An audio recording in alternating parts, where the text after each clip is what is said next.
Okay, we are live. Hello and welcome. I am Nosh, your GM. And joining me today are Rigel Kent, Ronki, Things, and FX Engineer. We are continuing to play an adventure set in the exciting world of J.R.R. Tolkien's Middle-earth using the very adaptable GURPS rule set by Steve Jackson Games. Our PTT of choice is Fantasy Grounds. Today's adventure is adapted from Free League Publishing's The One Ring role-playing game and their supplement, Tales from the Lone Lands. And we will also beg and borrow rules from the GURPS Dungeon Fantasy lineup, as well as other GURPS resources. Credit goes to all creators of these works, including the Ring Bearer font by Pete Clausen. You can find this and past sessions on YouTube and as audio-only podcasts. Links are in the video description. If you enjoy our content, please like this video and subscribe to our Twitch and YouTube channels.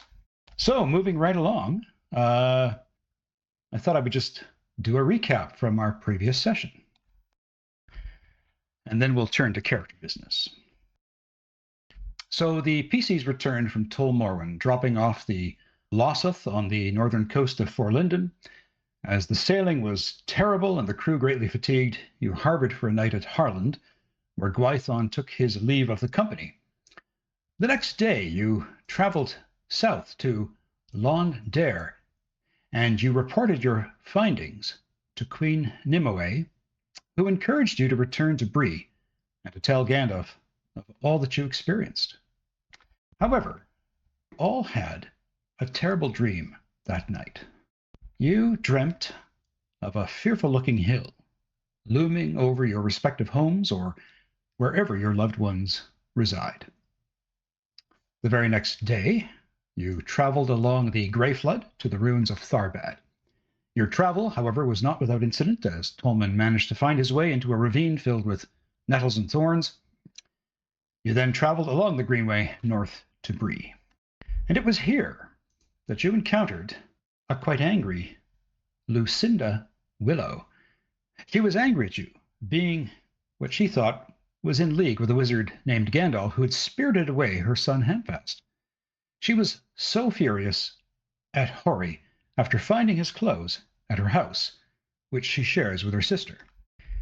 And you then started to track the imposter Gandalf north of Bree, and then cut across to the east to the Weather Hills, where you encountered an angry man by the name of Farrell. His farmstead had recently been attacked by bandits. You learned from his son that they were likely holed up in an abandoned watchtower a few miles away near the Great East Road. And it was there that you spied the watchtower, decided to return to the farmstead to rest and consider how best to approach the tower for a closer look. Now, in addition to that recap, I just want to say that we also decided to include rules on long-term fatigue points. And I've created a note to that effect. So we're lifting this rule out of the after the end rules, where basically we'll use this long-term fatigue feature to represent the fatigue that you acquire during the journey to various places. And that's one thing I love about this group, is that I have such a collective knowledge of these things that I would never have thought to even think about the long-term fatigue points from the after the end setting. So that's awesome. Thanks for bringing that up. It does seem more appropriate for what you're doing here. Yeah, 100%. I agree, and I think it will help us understand how we can apply those long-term fatigue points from the travel. So on your character sheets, I have, under the resources, created a long-term fatigue point category. Finally, I'm also implementing the calendar. And I have plotted the various events of the adventures thus far on that calendar, and I've tried to set it to the time of Shire Reckoning. So today is, today is Saturday, the 24th of August in the year 2965 by the Shire Reckoning.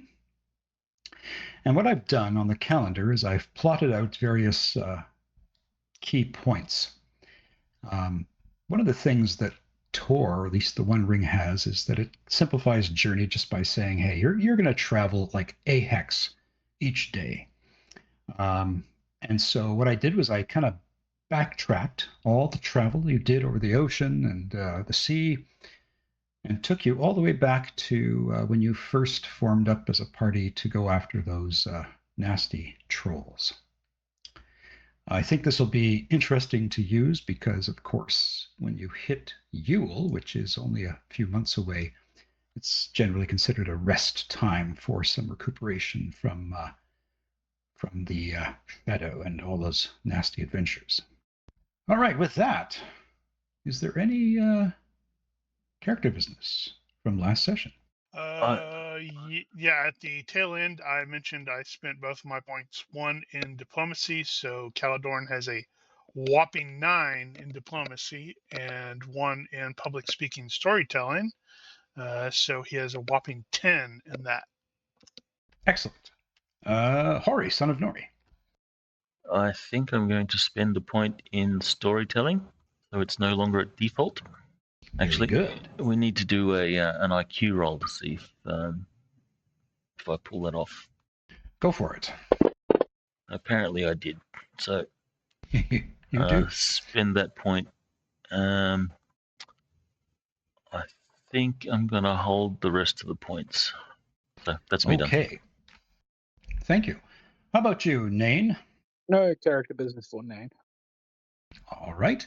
Tolman, I don't know if you are live with the microphone or can type in, but do you have any character business? We're not hearing you speak. Okay, thanks, Tolman. Okay, so we are going to pick up where we left off, and that is you saw this watchtower, and if anybody would like to roll to understand the nature of a ruined watchtower, you certainly are welcome to try a History Arnorian roll, or History Dunedain -1 roll, or History Eriador -2 roll, or History Other -3 roll. It probably would. Sorry, what was the first one again? So History Arnorian. Yeah. Nope. Failed by 1. Okay. Yeah, you could also try like Dunedain History at -1, or History Eriador -2. Oh my lord, everybody's just failing here. All right, get those bad rolls out of the way. I don't know. Excellent. I rolled a 9. That's not terrible. It's just not my terrible. skill isn't great. I would say, Caladorn, that it is common knowledge for you that these watchtowers are kind of peppered all over the place. And so whether or not this particular watchtower has anything unique about it, that you don't know. Yeah, curse me dice. All right. Well, with that done. Yes, so it is Saturday, 24th of August, around 6 p.m., and you have managed to make your way back to the homestead of Farrell. And what is it you'd like to do? Well, I think the plan was to rest up and go and do some murdering in the morning. Yeah, we still need to have something of a watch, though, just in case these guys decide to come back. Well, if we're taking watches, Hori will volunteer for first watch. Now, Farrell, when he sees you come back, he says, you're all welcome to stay tonight. You're not going to get a coin off me, but you might get a good breakfast if you can help the family defend the property in case those bastards come back. Indeed. If they come back, they will find a surprise. You said Okay. breakfast? Yeah, breakfast. We can make a pretty good mean egg and bacon scramble, hash browns. I think it'd be more than enough for you there, Master Dwarf. Not sure about that hobbit, though. They've got a feisty appetite. And Tolman, you notice that this compound has a very large and what looks to your eye successful garden. Well, if it's if it's gonna be an evening of watches, well, how would you like to break that down? Yeah. Hori will either do first watch or last watch. He doesn't like being woken up in the middle of his sleep. Nominate Horry for the middle watches. They're the hard ones. Actually, Yeah, we do have because the middle a watch watch order. really sucks. Because middle do? In the watch party really sheet. sucks. Yeah. I'll take that. Well, look at that. We have a watch order. Okay, so yeah, on the party sheet, go ahead we're and missing 2 and 1 on that. we are. So, Name, which watch would you like to take? Well, moving right along. Tolman, which watch would you like to take? Okay, Tolman's up first. Hori, do you want to take the second watch? Is that what you said? You don't want to be Nope. woken up? He'll take the first watch or the last watch. So at this point, it's the last watch. Okay, you get 4. So Nane's going to get 2. And Grog, well, is Grog going to hang out with Nane? You talking about he's gonna make Grog do his watch for him. So Nane, are you going to have? I didn't hear you. I can hear you. What Grog did you will take say? his own watch if Grog will take his Okay. own watch if required. Well then, let's have him take a watch. Why not? Have him take 3, me shift 4, Hori shift 5. That sounds about right to me. So here we go. Tolman's on 1, Hori's on 5. All right. So let's see. Could somebody? One moment. Oh, excellent. There's something for everyone. Huzzah! I managed to fall asleep. Oh, good point. I Okay. fell asleep. So as you all turn in, you notice that Farrell, the old man, has produced a bottle of wine, and he's walking around the compound, and he's guzzling it like crazy. So that's what you sort of see as you're turning in. Tolman, you get to see him wandering around, just drinking this thing down as much as possible. I'm going to share with you a image of the compound. Dun dun dun. I just see black. Should I only see black? Ooh, thank you. Must be a big image, or it's masked. Moon was hidden by very, very dark clouds. Now, do you see anything? Not yet, but it could be loading. Anyone see anything? Nope, Damn it. you broke it. What about now? Nope, Damn it. Now? still nada. Wow. What the heck? That's bizarre. Is it a big image, like a huge image? Yeah, it could be a huge image. That's true. Yeah, I've got everything in the layers shared with players. What about, do you have lighting, dynamic lighting on? Yeah, I was just, Do you have anything masked? that's weird. I'm showing like Control P to show the player view, and it's showing up for me. Yeah, then it could be a loading thing. It's probably a loading thing. Well, let me know when you find it, or when it comes up, sorry. Certainly taking its time. I can't remember the last time I've had one take this long. Even a really big one. Do I have to have maybe I have to have like a character on here? If you have dynamic lighting, then yes. There we go. That was the problem. Okay, so you can now see the map? It's Yes. still pretty black to me. If you, Okay, Ronky, you can see it? yeah, I can see it. You have to Maybe I should unclick, or click or unclick Tolman, his token. Ooh, do I have player... What's that called? Fog of War? No, that's not right. Okay, I've got party vision and movement on. Yeah, so those that are still seeing black, just click on Tolman. Well, I clicked on zoom to fit, and it finally showed up. Right. Nane and Tolman, can you see this image? Yes. All right. Okay. So Tolman, can you also see your token? Okay. So Tolman, why don't you put yourself where you want to be for your watch, please? And I think you can yeah, there you go. All right, thanks. Why is that pile of just rocks smoking? So that is the rubble from a outbuilding that the bandits had burned. I see, Tolman, you're climbing a tree. I was totally thinking of that too. I think that sounds like a perfectly good Hobbit thing to do. Okay, so Tolman, during your watch, you see that Farrell is drinking heavily. He's wandering back and forth on the path, and he brings his dogs out and he chains them near the gate. Chains them near the gate. And he says, "Better sentries than all the rest of you." And he kind of like waves dismissively with his hand.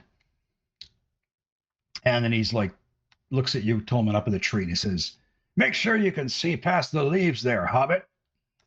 And he barks orders at one of his sons and a couple of other servants and says, "Make sure you're up on the ladders. Make sure you're looking out over the stockade." Now, I should say the stockade is really no more than 5 feet in height. It's not this massive wall. And basically he goes back into his house, and you don't see him again, Tolman, but you can kind of hear him raging inside. So where are the others sleeping? That's a good question. My What guess is we is inside by the fire. That are bushes and rocks. Yeah, you can certainly go inside where the fireplace is, not a problem. It's just that he's now kind of in a drunken state and really quite irritable, but you see him climbing into his bed, and pretty soon he's just like,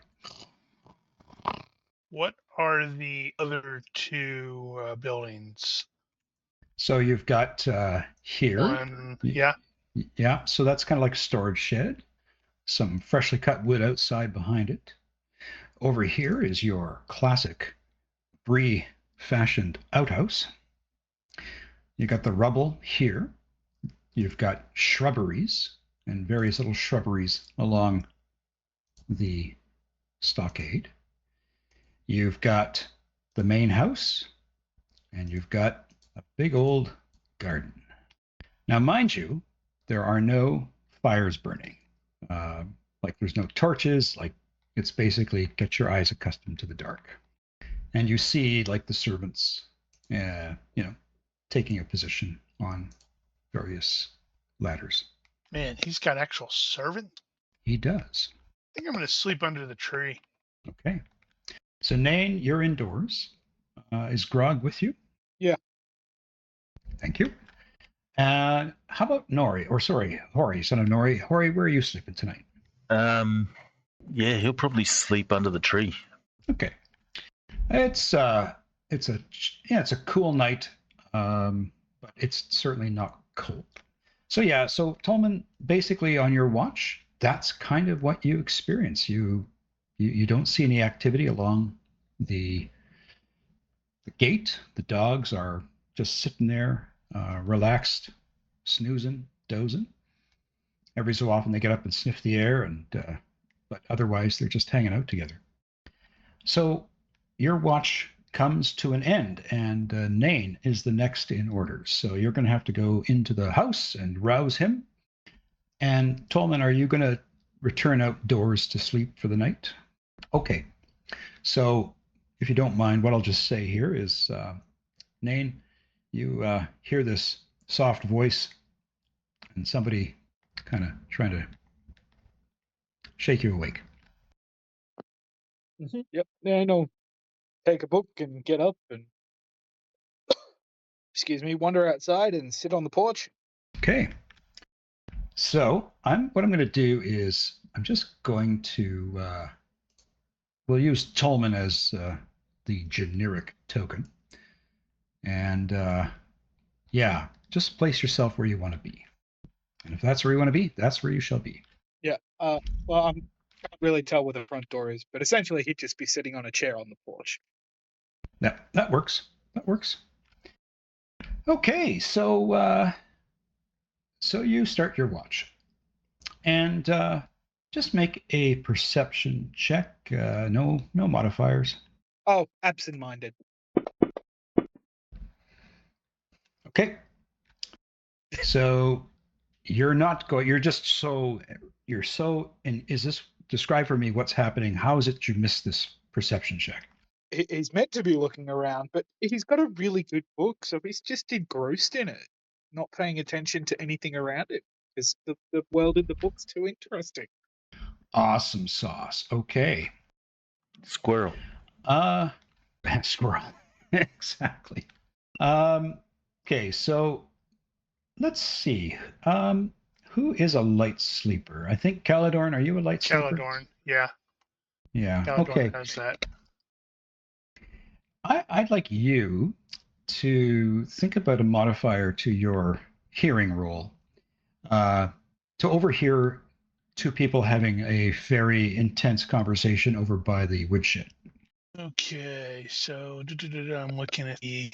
Yeah, based off of the description, you usually wake up if there's activity going on around you. So if it's okay with you, what I'm going to suggest is that you Yeah, hear yeah. the outhouse door slam, and you hear somebody walking on that path towards the woodshed, and you could just hear them saying, "God, no, stupid old stubborn old man." And he will definitely at least open his eyes to see who it is. Not necessarily rush over there and start talking to them because, well, why would you? Yeah. So what you see is Farrell the younger, the younger of the two sons, and he's just, visibly his body is just like he is, irate, and he's heading beelining for the woodshed, and even in the light, you can make out the physical body outline of Farwell, his older brother. Oh, so they're having a meet up at the outhouse? No, bold. actually, he's walking over to the woodshed. Okay. Well, if I can eavesdrop, I will. Ew. Well then, do you have shadowing?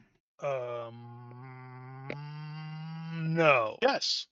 Yes. I was like, I didn't think I did, and I'm like, wait, I'm looking right at it. Okay. So I would say you're going to have a healthy +3 to your shadowing roll because it's clear these two are not paying attention to who's around inside the compound so much as they're concerned about watching the walls up. Okay, so Caladorn will probably, get up, make it look like he's going to the outhouse, wheel around, shadow over there, eavesdrop. Success by 6. Wonderful. So what you hear is Farrell the younger saying, things like, I don't know if I can put up with the old man anymore. He just gets more belligerent. He's just drinking more. And we are in danger. I don't like it here. My wife doesn't like it here. She wants to go back to Bree. And I don't know, Farwell, I just feel like I need to cut and run with my family while we're still safe. And Farwell's like nodding. Yeah. Farrell, I understand, Far. I understand. But, I'm also really concerned because Dad didn't see what I saw last night. And I'm literally terrified to even tell him because I think he's just gonna dismiss it out of hand completely. And Farrell kind of leans into him, says, "What do you mean? What did you see?" And Farrell says, "I don't know what I saw precisely. It was to say it was a giant would be ridiculous, but it was this dark, shadowy shape moving about the landscape, and to me it seemed to be going towards the old watchtower. But I can't believe with my eyes what I saw. It didn't look human, whatever it was. And I swear I could hear a strange, almost howling sound, and it just chilled me to the bones." And Farrell says, "Oh, yeah. I mean, Farrell, that's just even more reason for us to consider getting out of here. Maybe we can take Mom and we can just leave Dad here if he doesn't want to go." And I mean, if that ranger and those dwarves and that hobbit, if they leave, if he runs them off with his attitude or his belligerence, like, what are we gonna do? And Farwell says, I don't know. I think Caladorn would like to intervene there and go, I do. Okay. How exactly are you going to introduce yourself, or are you just kind of just making it that blunt? I'm just going to make it that blunt. Okay, so Farrell like literally just lets out a little bit of a scream and turns around and says, "What? Where did you come from?" Over there, and I'm going to be towards the tree where, most of us are like kind of sleeping. Okay, don't do that. I'm sorry. I thought we were talking quietly enough. Did we wake you? The road is difficult times, and well, you learn to adapt. Well, then you probably overheard me talk about my fear that my father might run you off. Well, we are planning on starting upon the morrow anyhow. Tell me more about this giant you saw. Are you certain it was giant? And Farwell, he looks down at his feet and looks over at the wall and looks back at you and says, "To be honest, Ranger, I honestly don't know what I saw. It was it was like a shadow, but it had a form. It was very large, and as it moved away, I don't know what it was searching for, but I just remember this god awful howling sound, not like a wolf, not like a dog, but something deeper, something more powerful." Oh, interesting. I think, Caladorn doesn't want to do that because that'd be bad. Because I was about to describe a troll, but I'm like, oh no, these guys are already kind of like scared. I don't want to ramp it up. So Farrell looks at you and says, we certainly don't want to see you leave. Not until at least the bandits have have gone off. Or Well, maybe that you're is our planning. intention. We are seeking out the bandit. Well, if you're planning to deal with them, then we'd be very grateful, as my wife is fearing for her life, but I think we're all even more scared of the old man, especially when he gets drunk. What would you advise us to do? Oh man, that's a good question. Dang, Caladorn has no real frame of reference in that kind of thing, because he's probably been just doing rangery stuff as soon as he could walk. Let me look at his biography. Right, I didn't go into much detail. Way to go, dude. So he is just hitting the ale more frequently. Do you know any reason why? Something has been eating away at him. And Farwell nods. Even before the bandits. To be honest, it's almost like he's not sleeping well. It's almost like he feels threatened. And yet, until the bandits arrived, there really was no threat aside from just the usual people that might wander off from the road and come to beg for food.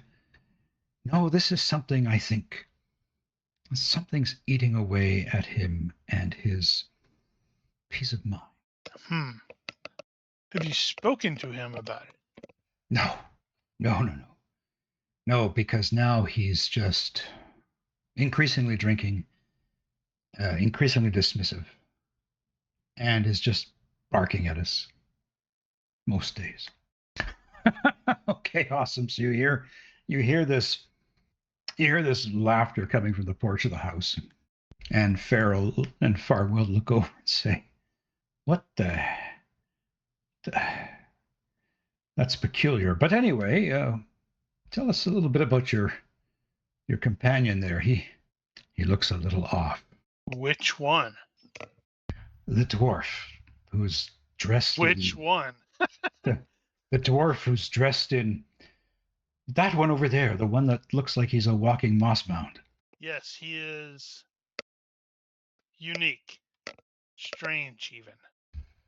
Well, anyway, they kind of both shake their heads and turn back and say, he mentioned, Farwell says, he mentioned when he was drunk something about one of his dreams being like a dark hill, kind of looming up over the weather hills. That definitely causes Caladorn to pay attention. And he's like, oh, okay. That would be Amunguruthos. Guruthos? How do you say that?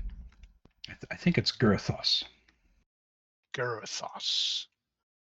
The Hill of Fear. He just keeps saying that he's had this dream recently, maybe the last week or so. I don't know, says Farrell. I don't know what it is, but we are all getting tired of it. Yes. Well, I obtained this sword, and I will draw Estelang, the Unyielding Hope, so they can see it on a far distant island. But I have apparently been tasked to slay or defeat the Hill of Fear. I'm in Guruthos. So once we're done with this, I'm going to seek out Elven Wisdom, or maybe I can find the real Gandalf and hopefully help that along. And then maybe you won't have those dreams. So they both kind of look at you, look at the sword, and just, do you have a body language? Crazy. Yeah, do you have like body language or just? I do not. Yeah, I wonder if Caladorn is like impervious to this sort of body language thing. Yes, possibly. Well, to be fair, he travels in completely different circles than these guys do. I suspect, half of what what he's seen, that would freak them the hell out. Yeah, because like body language defaults to detect lies -4 or psychology -4. And so, I do not have any ranked, or I do not have any skill points in detect lies, and you cannot default to a default. Yeah. So alas. Yeah, so you don't pick up on the fact that they now looking at you, perhaps in the same way they were looking at Nain just a few moments before. And it's like, okay, Ranger, we thank you for your commitment to at least trying to hunt down the bandits. And yes, indeed. And Farrell walks over to a corner of the. Not Farrell. Farrell's asleep. He's still. Well, this is Farrell the younger. So Farrell the younger, yeah, he walks over to a wall and just kind of climbs a ladder. And Farwell, he decides to go into the woodshed, and I think he's probably got a bedroll in there. Very good. I clearly cleared that up. So I totally didn't make it worse. No, not at all. And was unable to get back to sleep for an hour. Okay. So for the rest, 2 hours. Crap. Okay. Finally. So, Nain, you kind of keep reading, keep laughing. Do you recall you have to actually go wake Grog up? Let's find out. I would call shenanigans if I hadn't actually done that when, while reading something. No, I do not remember. Okay, so Nain, you just keep reading, and you're just flipping through your pages. Tell me what exactly has got your attention so captivated that you've completely forgotten about the turn orders. So he probably grabbed a book from inside, some old human dribble. He's mostly like laughing at how badly it's written and how stupid the story is, and critiquing human literature. Nice. Awesome. Okay, so what I'm going to say here is, you keep reading, you keep laughing, chuckling to yourself, shaking your head, saying things in your own. Well, you can tell me. Are you saying things in English or Western, or are you doing it in your own native tongue? It would be in English. Okay. So, Caladorn, can you actually understand Dwarvish at all? Nope. He speaks you can- Western and Sindarin. Okay, so you hear Nain laughing and chortling away, and whatever he's reading has got him really entertained. And you notice, because you couldn't get to sleep for how many hours? 2 at least. So by the time Nain's watch kind of ends and you're rolling around in your fartsack, you realize you don't think Nain's actually going to like stop reading, and Grog was supposed to take the next watch. Right. And he will probably grumbly get up, go seek out Grog, wake Grog up to let him know what's going on, and then go back to bed Okay. and try to get to sleep.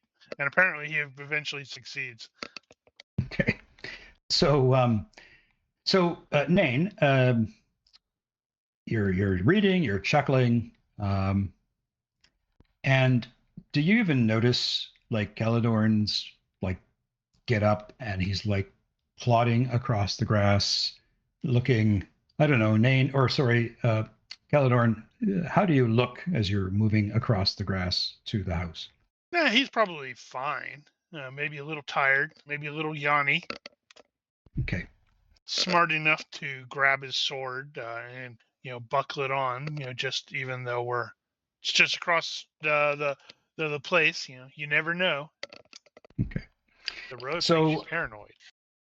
So, Nain, I'll let you decide how you want Grog to interact here, but Grog gets woken by the ranger, who tells him, "You're up for your watch." You're up. Nain is reading and is distracted. Then why did you wake me? He would have stayed there all night. Like when he gets reading, like just whatever, it's fine. That doesn't help Right. for a watch. That's why you always go before Nain. Having him After, 'cause he'll forget distracted to wake you doesn't. up. Having him distracted doesn't help for a watch. Rob goes and takes over for Nain. He's like, "You need to sleep, you idiot." Go. Now we Awesome. know what the master servant relationship is like. Go to bed, idiot. I love it. Bit of role reversal merch. Hey, numbskull. Go to bed. No, see, the thing is, Grog really would very much respect Nain's intelligence and learns from him, but knows he's fucking useless at looking after himself. Unless he's in the forest and needs to like find food and stuff. A true academic, absent-mindedly diving into the book. Yeah. So, on Grog's watch. So, Nain, are you heading to bed, or are you just going to keep reading? Nain will head to bed. Okay. So, looking back at the map and picking up Tolman's token, where is Grog going to position himself? Probably the exact same spot. Okay. So, we come to the end of Grog's watch. Nothing is wrong. The dogs are still as peaceful as they were before. You see a few of the servants switching off some locations on the fence line. But Grog, your watch comes to an end, and you know it's time to go over and wake up Calador.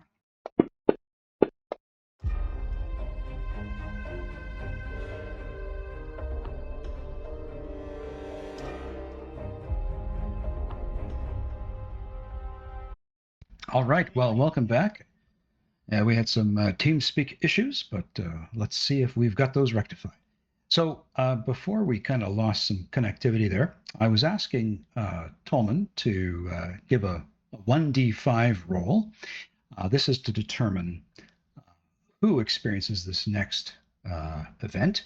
And so Tolman got the d5 out and rolled a 2 for Grog. Poor Grog. Is he going to die? Is he going to die? Okay, so Grog is trying to climb into his bed or his sleeping roll, and he is going to have a disturbing dream of a great hill, black against a snowy landscape. And Grog feels like the hill is getting closer or larger, like it is going to crash down on him or swallow him up whole, like a wave of earth tumbling into a grave. And the disturbing dream is going to technically force him to make a shadow test or gain 1 shadow point of dread. Yeah, he can take the dread. It's funnier that way. Well, if he doesn't want to do the test, then he takes 1 shadow point of dread. Yep. Okay. Was a very disturbing vision. He got eaten by a hill. Look at that. And you also, let's see, who's sleeping indoors? We got Nain who's sleeping indoors and Grog sleeping indoors.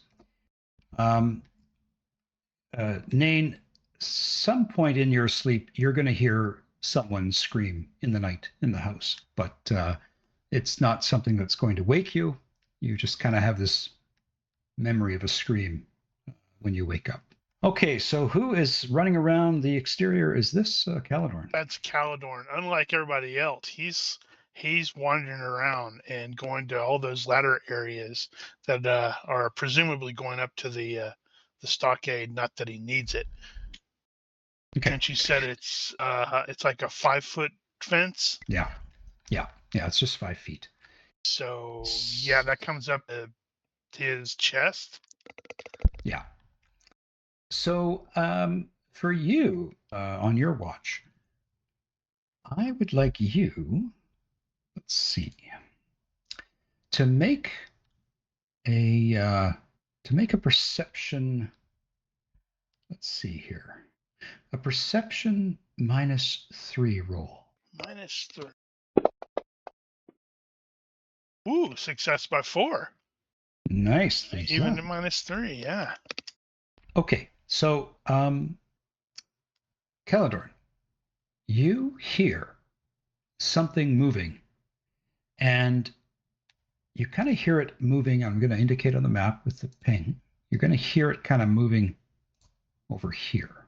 Make some quickness over there. Ignore the smell from the outhouse. And you can see what looks like 2 figures that are moving up the path now towards the gates. Are you going to continue to observe, or are you going to do something else? I think he's going to observe while preparing his bow as necessary. Okay. Perhaps I should change the, because it is now nighttime. Let me just see if I can change the lighting here. I don't know if you can still do that. Oh, yeah, I guess you can. Yeah, that option's still available. Just a layer on the map, I think. An effects layer. Yeah, it's actually just the ambient lighting. So I think you can play around with that. So under the moonlight, you see these 2 figures approach the gate. And what you see them do is they kind of pull something out from a pouch, and they hurl a couple of packages up over the gates, and those packages land near dogs. I And think trying to poison the dogs. The dogs instantly get up, and they bark and bark and bark and bark and bark. And I'm going to scramble over to grab the packages. And the 2 figures flee into the darkness. So yes, whatever was thrown over the gate, the dogs instantly, after they start barking, they start sniffing the ground, and they go towards these 2 things. So you're going to go and try to scoop them up, are you? Yep. Okay. So indeed, you find that they're 2 basically lumps of compressed meat with some basically some barley and oats to kind of form large meaty balls. So as to minimize the fact that the dogs are going to be like, "Hey, that's my food," I'm probably going to yank out some of the meat from my traveler's rations and use give that to them instead, so they don't eat whatever this is. Okay. So, yeah, they're not exactly jumping on this stuff. They're still kind of sniffing and snorting it out. But you'll have time to get some food out of your traveler's rations and put that down and grab the meat. Then I'm going to try to figure out what the heck is up with this food. And, does it smell, poisonedy? Poisonedy. That's not a word. Poisonedy. No, there's nothing really foul to the smell. It just smells like really fresh meat. Not terribly well grounded, but like I say, compacted together. Well, I have to toss it into the garbage and make sure nobody eats it. Yeah, there's a outhouse right behind you. Ah, that's convenient. Plop. Okay, so you throw away the meat, not knowing whether it was poisoned or not, but certainly your gut instinct is it shouldn't have been consumed. Yeah, not if they're tossing it to the dogs while trying to be sneaky about it. That's something a PC would do. That's something PCs have done. So, what else would you like to do? Just going to continue to patrol, make sure that nobody sneaks up on us. Check in with the various, I guess the various servants that are present. Try to make sure they're feeling okay. Yeah, they report they haven't seen anything. Everything's been pretty quiet. So the rest of your shift ends without incident, and it's now time to wake Ori. All right. Well, when I do, I will relate the craziness with the potential attempt at poisoning the dogs. That means they plan to do something. Yes. Well, it's the meat into the outhouse, so. Okay, so Hori, why don't you take your token and place it where you want to keep your watch? You should drag it on to from the combat tracker so it's linked properly. All right, one moment. Everything went black. I can see again. There you are. Well, Hori's actually going to do rounds. So if he sits in one spot too long, he's probably going to fall asleep. So he will keep active. So he'll sort of wander around. He'll be looking. If there's no one on a ladder, he'll climb up on the ladder, have a look over. So he'll actually be walking around. Okay. So it's still some time before dawn, and I would like you to make a perception -5 roll. However, remember your night vision. All right, so the -5 is for darkness? That's correct. Okay, so he has night vision 5, so this will just be a straight perception. All right, success by 4. So I'm going to just place yourself somewhere along the fence line, perhaps over to like this area. Yeah, there's actually, how about over here where there's an actual ladder? So, Hori, you're sitting there and you rub your eyes and you rub it again because you see something large moving out there in the darkness, and there isn't enough like dawn coming up yet to completely backlight it in any way, shape, or form. You can't quite make out what it is. Is it a giant? And it's moving, and it's sort of moving off in the distance again, almost to like in the direction of the tower.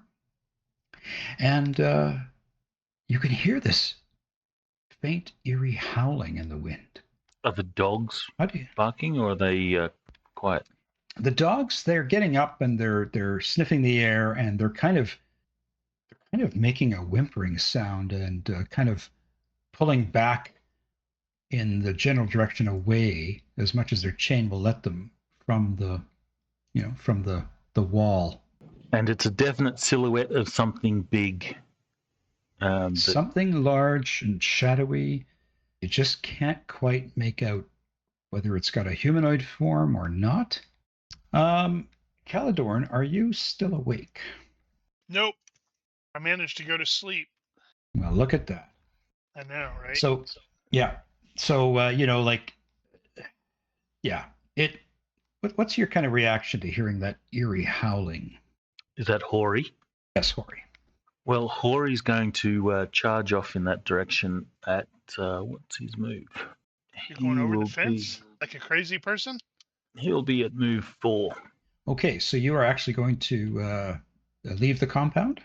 Nope, he'll be charging in that direction, and he's going to be shouting, everyone, get up, get up! Okay.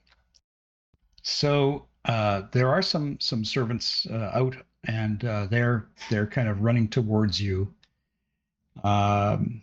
Let's have perception rolls. If there's a direction, so if that's like east or west or whatever,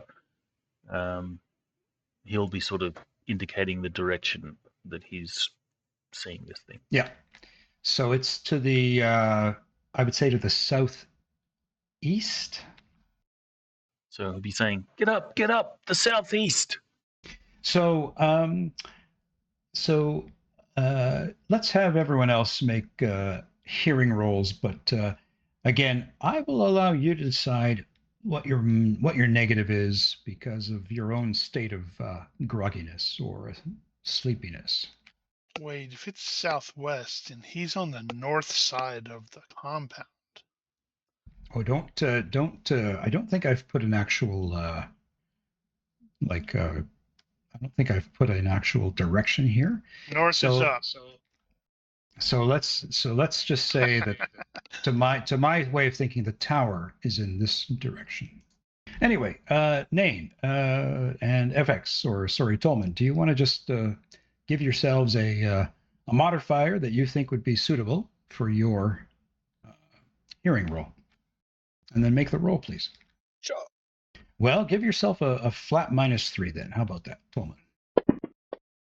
All right, so Tolman, piercing through your sleepiness, you can hear Hori shouting. And Nain, I don't know if you meant to have a modifier in there, but success by 6, I think you also hear. Hori shouting. Mm-hmm. And we'll get up and go investigate what's going on. Okay, so Hori, you see your friends running across in various states of undress to the fence line. Or to you. Well, Hori will continue to run in the direction, and he'll be using his axe to point, over there, over there. And he'll say, something large. Gods be damned, I hope it's not a giant. Okay, team, what do you do? Heading in that direction while pulling on my buff coat leather. Nain, Grog, what do you do? Walk outside and see what's going on. Tolman, are you scampering over there? Well, guys, you see Hori quite animated and saying he saw something. He hopes it's not a giant. What do your dwarf eyes see? Now that he's a little bit closer, does he get a better... No, unfortunately, it has slipped away into the darkness.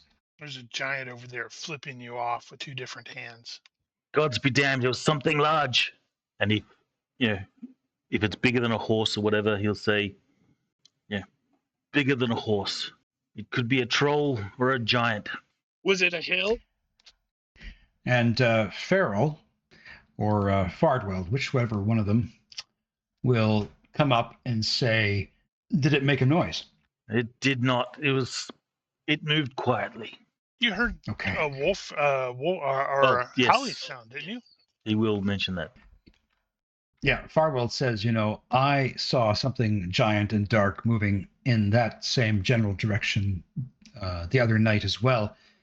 And it was making this god-awful howling sound, something I've never heard before. Well, then, I've seen it as well. It is not a dream that has spilled over to the waking world.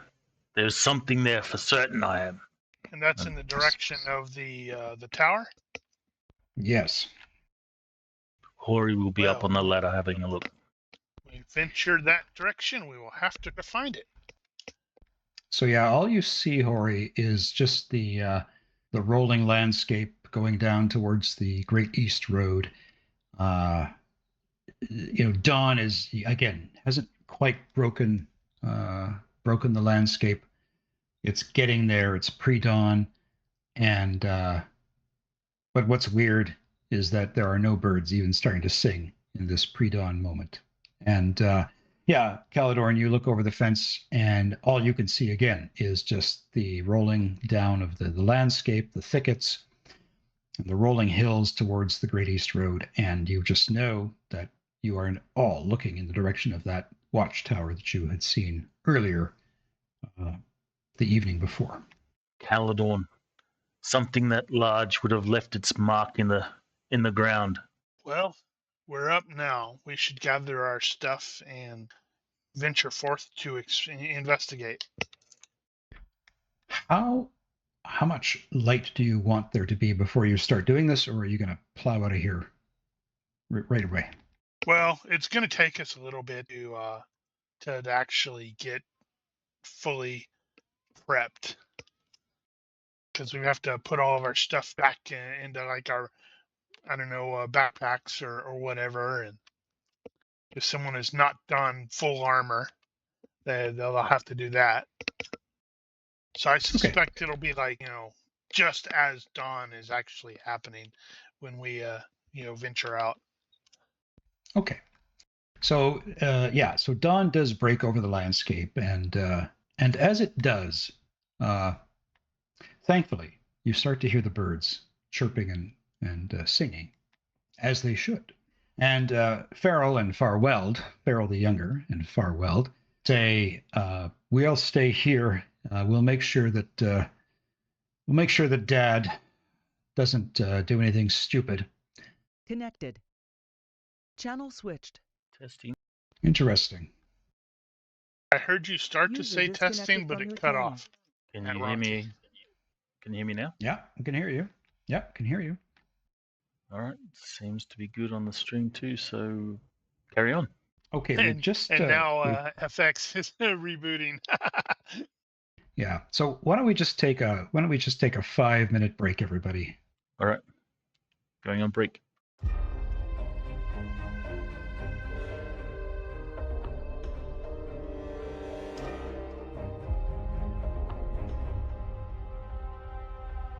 Oh, yep. Okay, we are back. Okay, welcome back. Let's try this again, shall we? This time with feeling. Okay, so you are going to go back to the ruined tower. Well, we're going to definitely also try to go where Hori saw weirdness, see if we can't get footprints. Good plan. So, Hori, you take your tracker friends over to the place where you thought you saw the shadowy figure, and you all scour the ground, and you can see no evidence of anything disturbing the ground that would indicate large humanoid footsteps, or small humanoid footsteps, or even animal footsteps, aside from perhaps the tracks of the bandits who had come like the night before. Huh. How is that possible? Something that large must have left a mark. Well, there are no tracks. Just the tracks of the bandits and really the tracks that you guys had followed before to take you to the tower. The enemy has many servants. Perhaps this is one of them. Then let's be on our way to that tower. So, describe for me exactly your order of march, and how exactly are you going to be approaching said tower? Stealthily. Caladorn will take lead as he's doing the scouting thingamadoohickey. Okay. Right. And I forgot Tolman is super sneaky too. would you like Tolman to go ahead? Yeah, he can. I may not even see him. Who will come after? Who will come after? Who will come after Caladorn? Well, Hori's not bad at stealth, but he's wearing armor and stuff, so he'll be right up the back. Okay. And what about Grog and Nain? Somewhere in the middle. Okay. I think I've got you all formed up with the party sheet. So, Tolman, how far ahead are you going to be, and what will be sort of your first indicator that you just want to take a tactical pause? Are you going to 1 minute ahead? Okay. And what is it that you're going to want to see when you sort of say, okay, I'm going to just take a pause here? What would be your trigger that you'd say, I'm not going to go any further ahead? Okay. Anything weird? Okay. And what about when you actually first see the tower? He has to pause and give it its name. Okay. So you're going to be looking for people or anything out of the ordinary. Okay. So you move ahead and you come around a little bend in a hill. And that's where you sort of see the image ahead of you. Can you make a perception check in the box, please, at -3?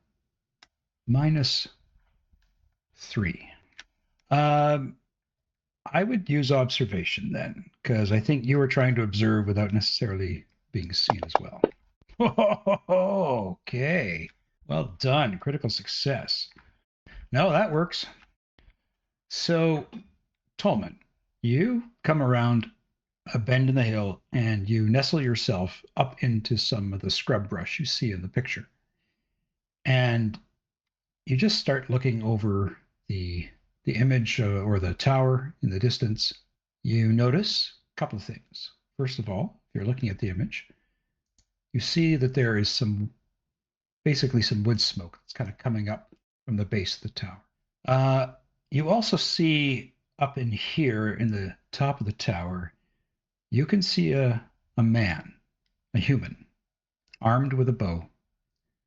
And he's basically going from one side of the tower to the other, making it quite obvious that he is looking out about the landscape.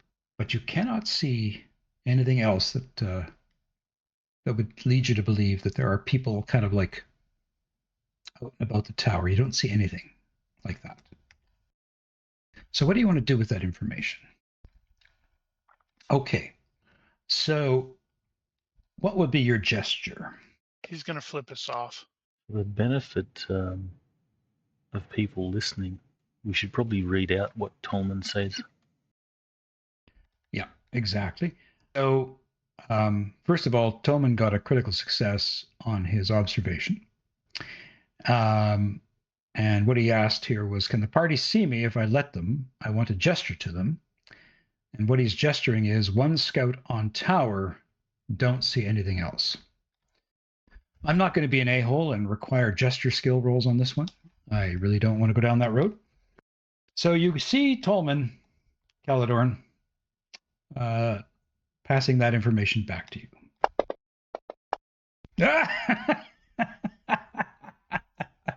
And Tolman just tried to roll his gesture and failed. So he's saying, I will be me? that. Kiss me? I will. That dirty bastard.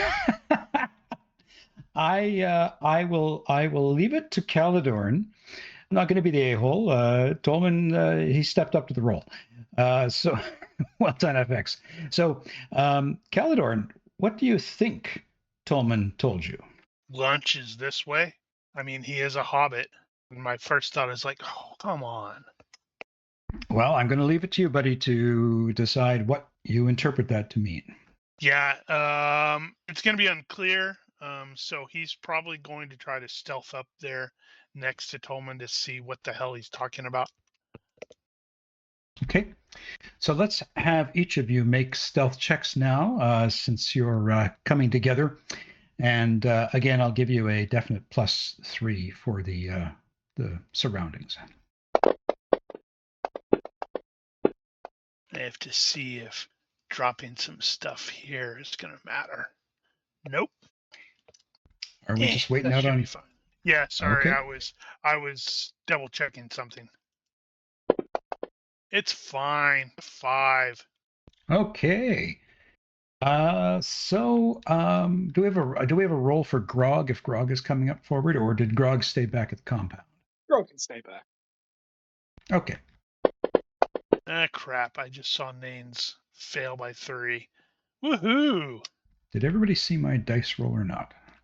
I saw your dice roll, but I did not see the result. Okay. Yummy. Okay, so Nain, you failed your dexterity. How exactly do you fail to be stealthy? In his attempts of being sneaky, he actually makes more noise. And while normally quite adept at moving through a forest, as he's trying to carefully walk, he just literally steps on every branch and makes sure it snaps very loudly and proceeds to trip over one as well. He thought it'd be quieter, but it wasn't. Oh my god, that moving tree fell over. Okay, so Tolman, you hear Nain fall forward and rustle the grass. What do you do? He types. Okay, so Tolman just starts going up to the tower. Okay. Blasted half-men.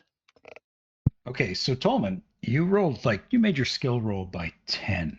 So you manage in your hobbit way to move very deftly from shrubbery to shrubbery to shrubbery to shrubbery to shrubbery. You're at the base of the tower. We're just going to pull back to Caledorn. So Caledorn, as you and Hori are moving up nice and quietly, you hear the sound of Nain fall forward and hit bushes. And what's your reaction? Quickly look back, see if this is the thing that Hori saw, yesterday. Then I see that it's Nain, and I'm like, oh, of course it's Nain. Of course he's falling down again. Okay, that's your inside voice, right? Yep. Okay. So Hori thought he saw a tree fall down. And Nain, actually, it was a moving moss mound. A moving moss mound. A moving mound fell down. Okay. So Nain, you managed to get up to where Hori and Caledorn are.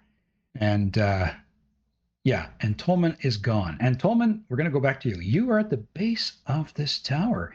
You look up. There isn't a single window to be seen, but the stones are very old, and there's just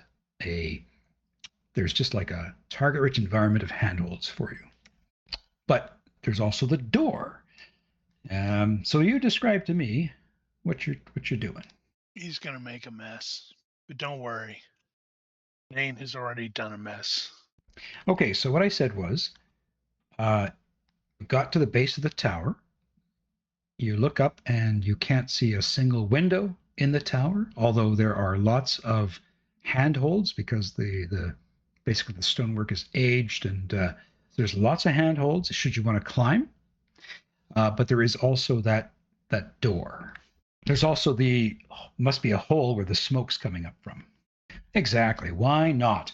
So we're going to do two things. We're going to do a climbing roll. We're going to do a stealth roll because you're trying to climb stealthily, knowing there's a lookout up there. Okay. So you're going to start climbing, and what I'm going to have you do is also make a perception check so that you can figure out whether the lookout is facing the tower facing you're climbing or not. Okay, so you look up and the lookout is not looking currently where you are standing at the base of the tower. So this climb is going to be very easy for you. I'm going to give you a +4 for the climb roll. Okay, you made it by 11. Well done. And look at that climbing skill, 19. Your stealth success by 11. Good Lord. Give me one moment while I see if this fella possibly hears you. Okay, so Tolman, you get to the top of the tower, all broken and crumbled and fallen down, and you peer over very stealthily, and you see basically an outlaw. He looks confident, fairly strong. He's got a long bow. He doesn't have an arrow drawn. What else can I tell you? He's got leather armor. He's got a shoulder quiver. Oh, and he's carrying a spear, or at least there's a spear kind of leaning up against the part of the broken down wall. I think Tolman's going to steal all of it. And he's just simply now looking towards to the south, towards the roadway. So what do you do now? Guy's going to look down and go, wait a minute, wasn't I wearing clothes? No, he doesn't have a helmet. Didn't my bow have a string on it? Okay. So he's okay. So your size mod -1, correct? So I think you get a +1 to try to hit him. That is correct. So Tolman's basically saying if he doesn't have a helmet, he wants to try to bash him in the back of the skull with his baton. He doesn't want to kill him. Okay. That's a very violent halfling we have with us, isn't it? So the other thing I want to describe to you, Tolman, is you see that there is a set of stairs going down to a second level of the tower. And you can't really distinguish if there's any like voices or anything coming up from that. So let's have you do another stealth check to cross the floor and get to your target. So he succeeds by 8. 1 perception check coming up. The bandit continues to scan the southern area. He has not heard you. What's the range from Caladorn to the bandit? Ooh, it is not very far at all. Well, that could be any number of things. It could. Let me find out specifically. It's about 7 yards away. Ooh, that's it. Ooh, you're not kidding. So Tolman, cross that distance very deftly, very quietly. You are standing behind the thug. Do you want to do like an all-out attack at +4? +1 for the size mod? Telegraphing it? So those of you who know these things better than me, are we talking about a +5 modifier to his roll? Right now, yeah, +4 to attack, +1 for size mod. Since it's coming from behind, the guy does not get a defense. And then what about attacking the head itself? That is -5 from behind. So it's just flat. So it looks like it's going to be a let's see. +0 unless he evaluates, like Nain said. I'm sorry, Yeah, like Grog said. Probably want to use extra effort for damage. And extra effort for damage. Yeah, I think it's up to a maximum of +3 with evaluate. Yeah. So it's like if you spend 3 seconds just sitting there studying him, that's a +3. So let's just help Tolman out here and the GM. What would be the what would be the total modifiers that he could get maximum on this? Well, right now, if he does take those 3 seconds, which is probably fine, he's at +3 to hit, and it's all gonna everything else is gonna zero out. So he'll have a flat +3. Yep. Okay. Unless he all outs, in which case he could increase damage and or attack. No, not and or attack, increase it by an additional +4. Do you want to all out attack? Do you want to all out attack? Okay, so he doesn't want to all-out attack. So it looks like you'd be having +3. You'd have a +3 overall to hit him on the back of the head. Yep, and that is a skull hit. So here's where I'm going to just have a little fun with you. FX, can you make a universe reaction roll? Tell him no. Tell him no, you can't. Make a universe reaction roll. And and on a neutral or worse, he starts to turn. Have the rest of us identified this dude? You now can't even see him because he's like moved across to the southern end of the building. Got Oh, no. So, Tolman, he starts to turn his head. Strike now. Strike now. I absolutely want him to roll a 3. And then, for the critical hit effect, it's like, triple damage. Yes, you can. Come on, Tolman you need asks. to roll a 3 or a 4. Well, success by 8. Tolman had said, I can do that extra damage from extra effort. Yes, you can. So he does not see the blow coming because you are well outside of his peripheral vision as he starts to turn his head, and you schwack him on the back of the skull with your baton. What is your damage? All right. Let's see. If you are using extra effort with mighty blows, it is +2 damage or +1 per die, whichever is better. Yep, +2. Come on, max damage. Big money, big money, big money. Crush his head on accident. Ooh, that hurt. Ouch. So that's going to be 6 points gets through because the skull is DR2. And since it's a brain hit in that case, it's ×4. Is that correct? That is 24 correct. points. So 24 points of damage, eh? Damn, yeah. And that's going to be, if that's not a major wound, then we're in trouble. And he's also going to need to make a health check at -10 just to stay conscious from the feral halfling. So, Tolman, you land the end of your baton at the base of his skull, and he drops like a sack of potatoes. Now you have plenty of time to open him up with your knife. I hope we're not traveling with the serial killer halfling. Okay, so what do you do, Tolman? So the area, there's nothing to loot up here except this dude. Yeah, I'm envisioning that where he's like, I'm so sorry, as he's like taking the guy's rings and necklaces and purses. Like, I'm so very sorry about this. Oh, those are nice shoes. So, Tolman, what do? You search the body. Here is what you find. Okay. As you start tying him up, you notice that he is bleeding profusely from his nose and his eyes. You basically have killed him. Oh. So he's got a regular bow. He's got 12 arrows, shoulder quiver. He's got leather armor on his torso. He's got leather gloves, and that's all he's got right now. That's all he'll ever have. That's true. Let's go back to the rest of the party.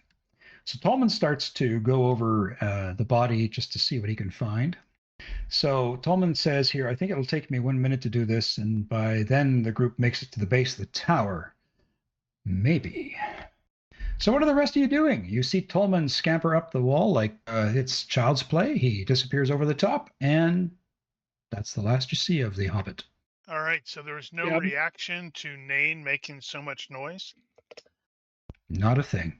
All right, well, I guess we should probably sneak towards the door. Crap, this is going to be indoors, so I'm going to have to put the bow away and break out the sword. Okay, so just take the time to explain to me, using the image you have before you, how are you approaching that door? Bush to bush to bush, low and slow. are you trying to approach it directly, or are you coming from stealthily? Well, I get that.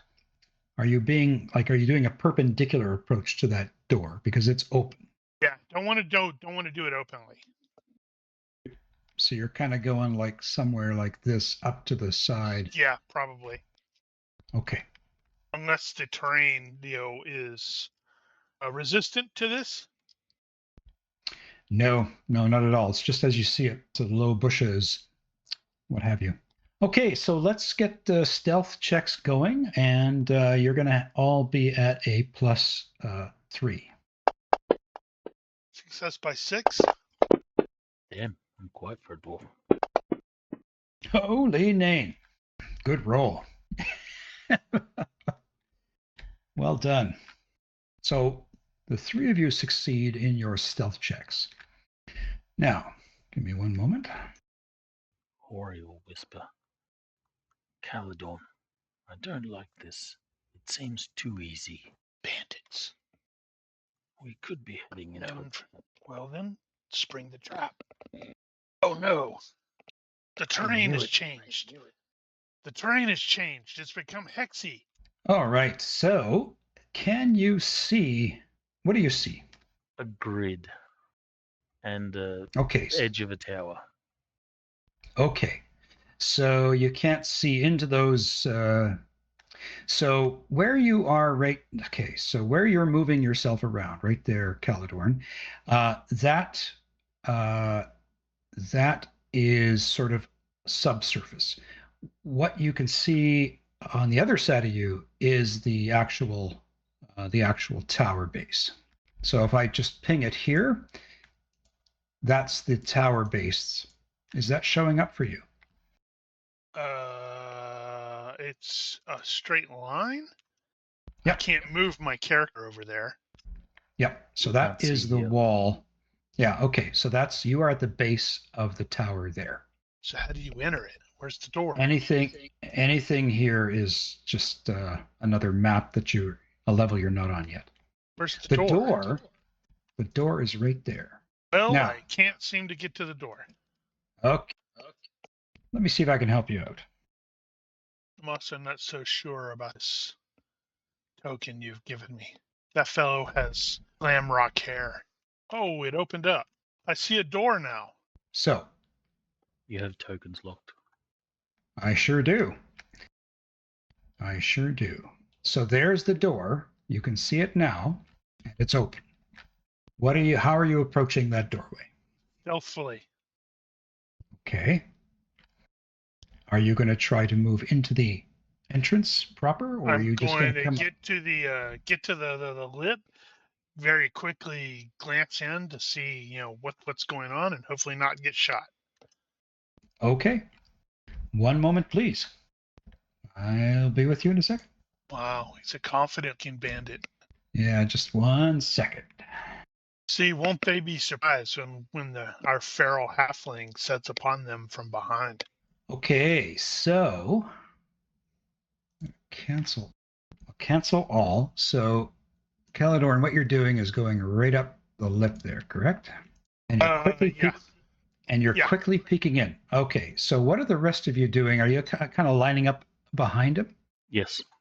Okay. Sure. So, Caledorn, you take a quick peek in, and what you saw is some bandits on the stairwell and a bunch of bandits all inside the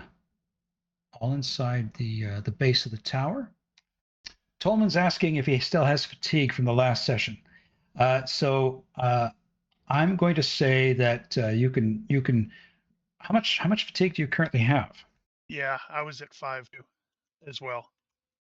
Okay, so I would say you at least you did have the opportunity to sleep. So I would say you're all back to full fatigue. I think I'm down 2 because I missed 2 hours due to light sleeper. Okay, fair enough. Does that include the long-term fatigue? We've recovered that. Yeah, I'll say let's include that as well. So, Caledorn, that's what you saw in just that briefest of glances. You saw couple of bandits, one at the base of the stairwell. You saw another one up the stairwell, and you could see some other bandits sort of just lying about on the floor. But your guess is there could be at least 4 or 5 bandits in that room. Okay, so I am going to. Crap. I just wrote. Okay, yeah, I got a small shield. I don't have a buckler. So with my shield hand, I will gesture, 4 or 5, back to Hori. I'm not expecting Nain to do much, but fall down. Okay, so guys, you see him gesturing 4, 5. Wow, do we have any tact at all? I don't think we do we? I think our tactic is charge, and the door is open. Yeah, there's no quote unquote door. It is literally just an arch. So which ones were actually up? What you saw were the guy on the stairwell, the other guy just beside the end of the stairwell. They were awake. It looked like they were just kind of getting themselves up for the day. Okay. So once I'm presuming Hori is going to give me the go-ahead nod, like he's ready for it as well. In which case, then I will charge in there. Okay. Hori, are you going to give him the nod? Hori will. Okay. Just move yourself where you think you'd like to go, Caladorn. Right there? Yeah. Okay. Here's what you see. Yep. More than that. A lot more. Okay. So, Hori, what are you doing? Following suit. And that's what you see. And then you're like, wow, he can't count. And we're going to move to Tolman now. You'll have to move me in the door so I can actually see. We'll go to Tolman now. So there's no hatch, Tolman. It's just an actual stairwell going down. Are you going to use stealth, or how are you moving down there? Okay, give me a stealth check, please. Oh, Ronki, are you just seeing nothing in there? Yeah, I need to be moved into the room to actually see. So that's where Hori wanted to be. Yep. How about now? Can you see? That's good. Yep. Damn. Yep. Margin crit by 12. Holy crap. Okay, so Tolman marginally crits his stealth check. Give me a moment. Okay, so this is what you see, Tolman. I'm going to get you on the combat now. Okay, so Tolman, can you see the map where you're at? Okay, this is who you see. Do you see that NPC now? Okay, now is he back? Okay, so you see what looks to be like a very angry old man with a blue hat and silver scarf. And he's kind of rummaging over here. He's got his back to you. Sneak attack! Gandalf! He's got his back to you, and he's just rummaging through some various things that are his items. And we're going to jump right back to Nain, I think. Oh, correction. Yep, we're not. Actually, wait. Okay. We're not. Wait. When we moved in, were we not able to attack? You guys just moved through the door. This guy, I guess if you wanted to do a move and attack on... No, it's fine. Yeah, but basically you just moved through the door, took a move action. Hori, you hear and see a towering muscular bandit to your left with a somewhat droopy-looking face, and he goes, What are you doing here?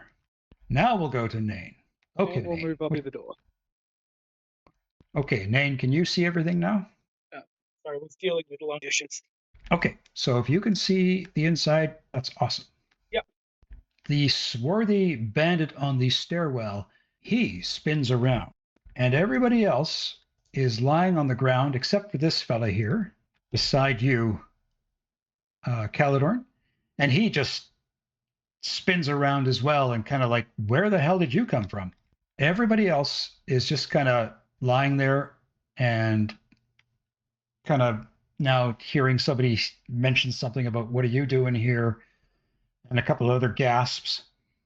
And the old man on the second level, he continues to just look through some of his stuff, Tolman. And that brings us back, Caladorn. Let's see. Okay, so he's not necessarily a murder hobo, so he's going to shout for them to throw down their weapons and surrender. Unfortunately, I do not have intimidate. Okay. Do you want to try to default an intimidation roll? I am in the process of setting that up really quickly to have it defaulted. Let's see what that's going to look like. Not great, but sure, why not? Holy cow, by 0. Success by 0. Okay, so this fella, now you were directing it at the guy in front of you? Actually, I needed to look at that because there was the group intimidation thing that I was probably going to be trying. Okay. Let's see. It's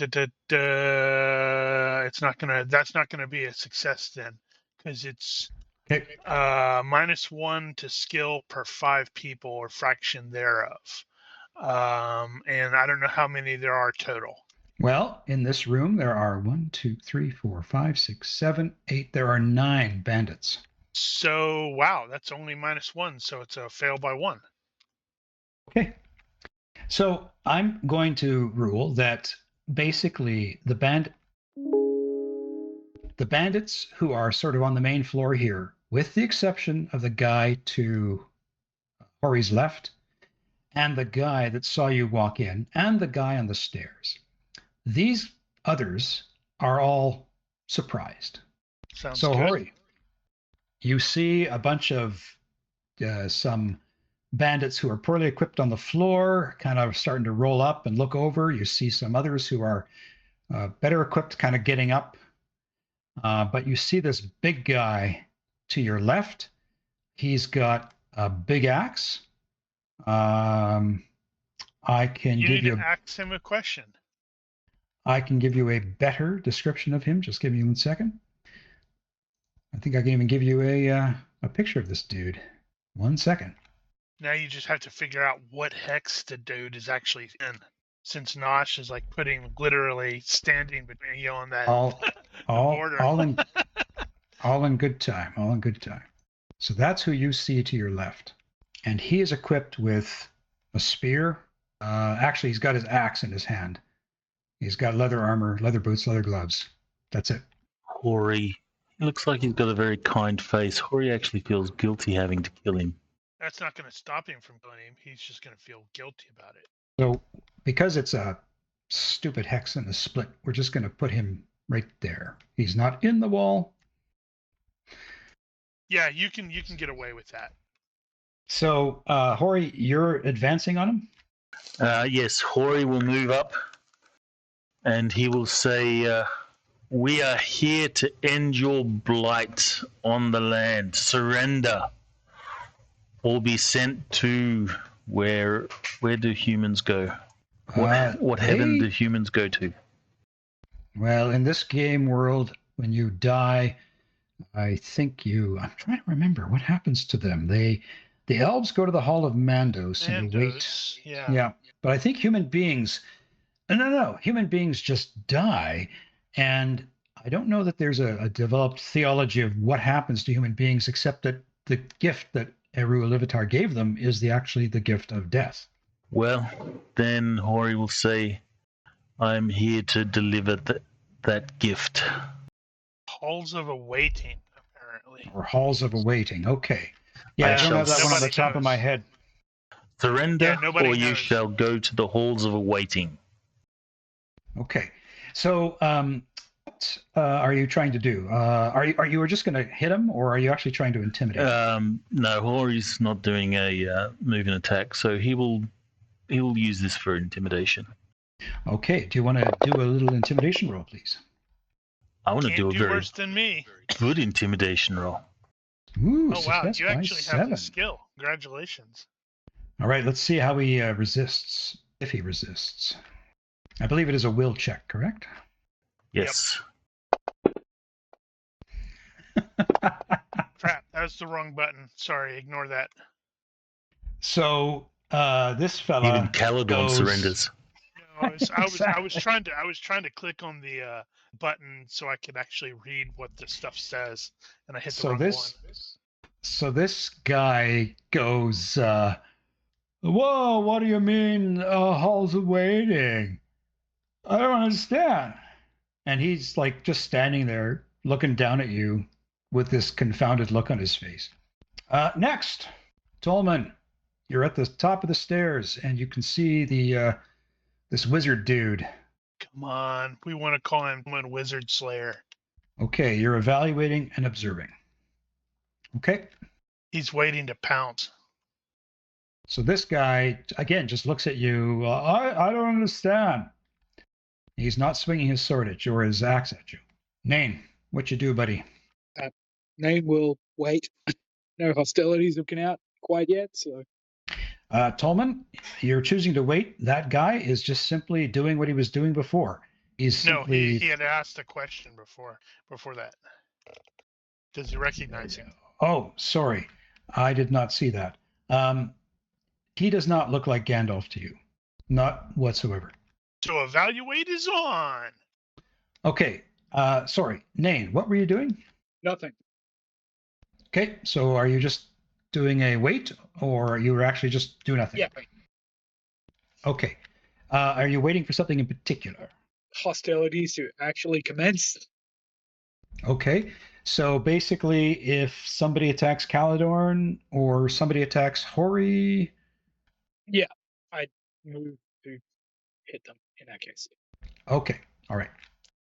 This guy up here, he shouts out, "Hey, Osmer, we got company." Sorry, this guy's rubbing his eyes, kind of getting up.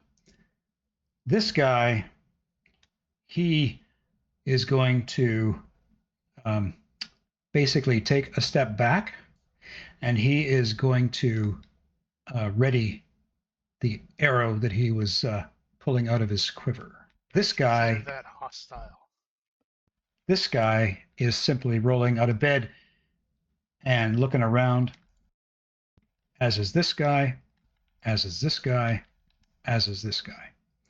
And this guy that you were observing, Tolman, somebody named Osmer, he sort of shouts over to his left, "What are you talking about? I didn't hear that." Over to Caladorn. All right, this dude is brandishing his weapon in my general direction. Yeah, he is getting an arrow ready. Step and attack.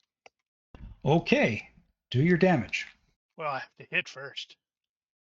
Well, I presume you're going to. Not necessarily, but hopefully. Success by 1, that is deceptive 2. So he's at a -2 to defend. Okay. He is going to try to dodge you. And he's at a -2, you say? Yes, sir. Succeeds by 2. Well, that's irritating. Hori, son of Nori, what do you do? This guy's identified himself as Dal Tam. So he doesn't react. He's not raising his act. His axe. He's stupefied. Well, Hori will say, "Just stay there. Don't do anything." Hori will move here and step and attack. Okay, so you're going after this somewhat reluctant-looking bandit who's pretty equipped. So he's basically sort of in a sort of like a sitting up position. Hit him with your shield. Let me just check how bloodthirsty he is. Yeah, Hori's going to hit him with his shield. Hit him in the face. Okay. It's going to go flank. A shield bash to the face. So this will be at -5. Missed him. Success by 2. So because he is Well, no, that technically missed sitting. him because of the -5. Oh, it missed him. Okay, sorry, I didn't see that. That didn't have the -5 in there. Yeah, I didn't Okay, put it so on there. you basically you swing wide. Okay, Tolman, no change. The guy is just still rifling through his stuff, and he just says, "What was that you said?" Or sorry, this is your turn, Tolman. Oops, my bad. Okay, so you're gonna now remember you're at the top of this stairwell. So are you jumping down and crossing that distance? Oh, let's say that drop is about 10 feet. Woo! Okay, let's have you sneak closer then. Success by 7. Do you want to move yourself? Where do you want to move yourself to? Okay, I've unlocked token movement, so why don't you move yourself? We're in combat rounds, so I think you would only be able to go as fast as you can actually go in a turn. Okay, well, then you should be able to move yourself now. Okay. So, Tolman, you get up behind Osmer, and you notice that his head is kind of cocked your way, but not in a reactive sense. But he's definitely, I think, perhaps sensing that somebody is in the room. Daltam, he says, "Why you hit my friend, Nain?" Okay, Nain will. Any of them actually being aggressive yet? Well, this guy who was drawing his bow or putting an arrow into the into his bow, he was. This guy up here, he's again got a bow and an arrow, but he hasn't actually started to draw on anyone yet. Everybody else is kind of waking up, and you just heard this big guy say, "Why you hit my friend?" Yeah, so I'll just step forward and shout really loudly, "Drop your weapons!" Okay, so are you trying to intimidate? Yeah, I also don't have intimidate. Is the default in -5 or something else? I think it's a will -5 or acting minus something or other. I think it's acting -3. I removed it from mine. Dang it. That's Yeah, Well, acting it's in -3. because I'm shouting with penetrating voice. I'll just do a -4. That went well. All right. So the you see these ones who are kind of in blue. They look reluctant, you know. So all of them, they are not exactly what you'd call confident in any way, shape, or form. And so let's see here. I'm very going to quickly just put in, because I forgot to do it, darn it. Just put in a dis add here, check. I'm just going to make a group roll for all of them. And they all literally just drop everything in their hands and put their hands up. Every single one of the ones in blue. The ones in blue? Okay. The ones in blue. You just need to shout louder. So, Nain, advance the tracker, please. This swarthy bandit, he says, he steps back up like so. And he says, "Osmer, for God's sakes, we're under attack." And these more confident looking bandits, they're now jumping up from their bedrolls. And this confident bandit, he is going to take a step and try to re-ready his arrow because he took that dodge. And this reluctant bandit is just like looking at Nain and looking at the others and looks very confused, as do the other somewhat reluctant bandits. Which brings us to Osmer, who at this point now stands up. This guy, he stands up and he says, "Why must I always have to deal with things myself?" Stands up, and he can sort of see the head of that other bandit coming up the stairwell here. Over to Caladorn. All right. Step and attack. Let's try this again. Fail by 1. Figures. Okay. Over to Hori. So this blue guy has surrendered. Yeah, he's like, he kind of like, you whisk your shield at him and he's like, no. And he puts his hands up. So Hori will say, lay down flat on your face. But the green guy behind is not surrendering. That's correct. Hori will move there and he will say the same to the big guy, Dultam. He'll say, you, lay down as well. Okay. So if I may, because it's just 1 second, would it be accurate that you're moving and just saying kind of to both of them, lay down? Yes. Okay. All right. So Tolman, the wizard has gotten up and has started to rotate towards the other stairwell. Okay, go for it.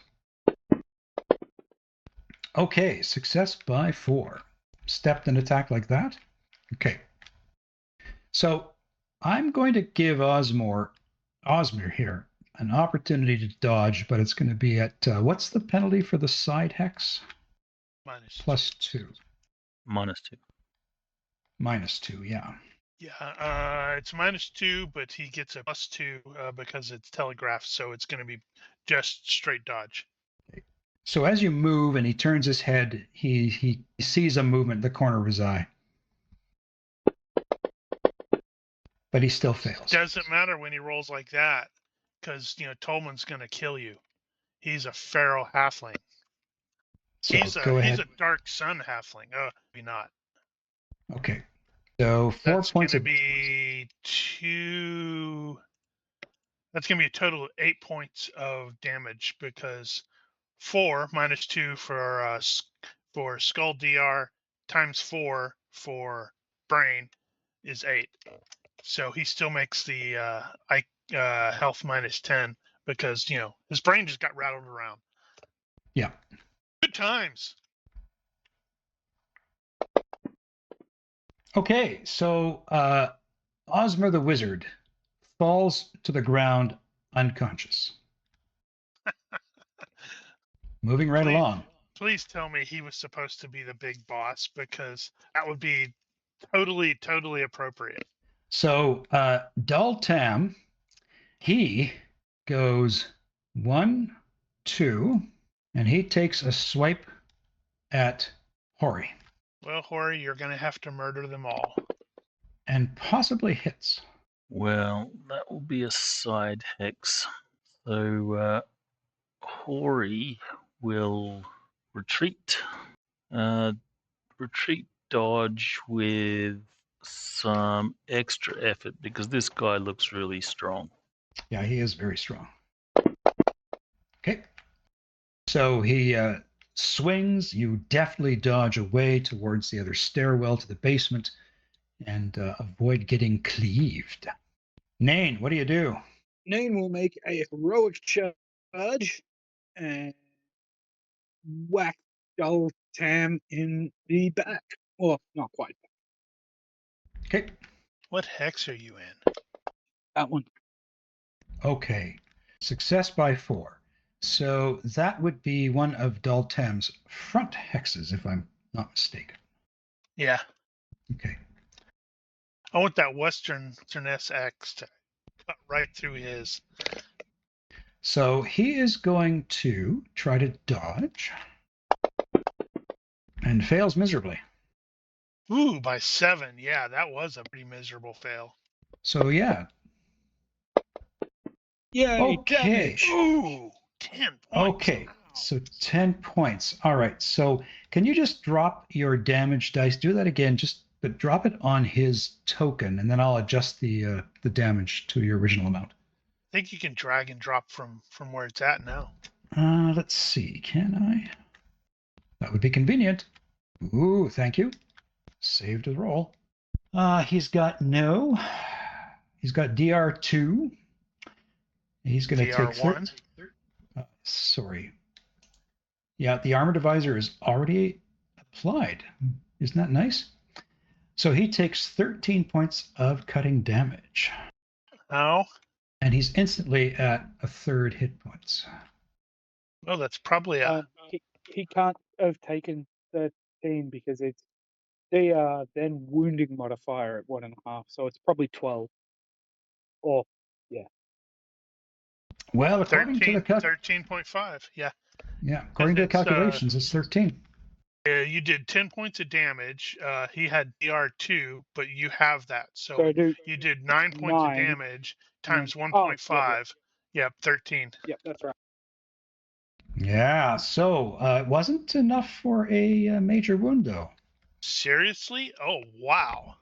Yeah, but he is definitely at a third of his hit points. And let's see here. Yeah. Okay, hang on a second. Wait, that doesn't make any sense. If he went from a third, a major wound is a half, right? In a single blow, it's got it. Well, that's interesting, because why wouldn't it not shown up as a major wound then? Because you're right, he's got 18 hit points, so that definitely would have been more than half. Yeah. Major wound to the torso, you must make a health roll. Failure means you're stunned and knocked down. Failure by 5 means you pass out. Okay. Well, I didn't see it indicate a major wound. That's hence my not going there. Let's have him do a health check. He gets 18. +3. Roll an 18. He gets +3 for high pain threshold. You rolled an 18. Look at that. That's amazing. That's good, because Hori would have been sad to have to kill him. All right, so Daltam just drops like a sack of potatoes. I'm going to get rid of him out of the combat tracker. Now it is unconsciousness, not just stunning. You don't have to remove him from the combat tracker. You should be able to hit the thing that just skips him. Yeah, okay. So this bandit is getting up into a standing position, and so is that one. And this one is now stepping back again and finishes readying his arrow, because he didn't have to actually take a defense last turn. Correct. And this fella is just, staying where he is. Maybe as are the rest. That door. As are the rest of them. I don't know. There's a perfectly good open door over there. Osmore is unconscious on the ground, and we're back to Caladorn. Right. So I can no longer do step and attacks because of the stairs. So I have to burn a fatigue to do the heroic charge, because I have to do a move in it. Because even though I did a single step, it counts as 2 when I'm going upstairs. Let's see if I can try this again. I think I'm going to just go with Deceptive 1 instead of Deceptive 2, maybe. Let's see. Yeah, just Deceptive 1. Man, I am trying to fail these rolls. Success by 2. Are. Okay, let's see if he dodges. He fails. Right. It helps if I push the damn button when I'm talking. Yeah, so this is just going to be like a torso strike. So cutting, I don't think there's anything in that humanoid hit location table for that. That's going to matter. Torso. No, that's chest. Sorry, just making sure something. Yeah, it's only impaling or type beam burning, so I'm not even going to bother rolling on that. So damage. Have some damage. Only 6 points of cutting damage. Okay, but your armor divisor applies. That is correct. So he takes 7 points of injury, which hopefully should be a major wound, and you'll roll another 18. So yeah, he's got hit points of 12. So we might be dealing with a little glitch here, Ronkia, because it's not showing up as a major wound. Okay. Or no, is it? Hang on. If it is a major wound, it should just say the words major wound?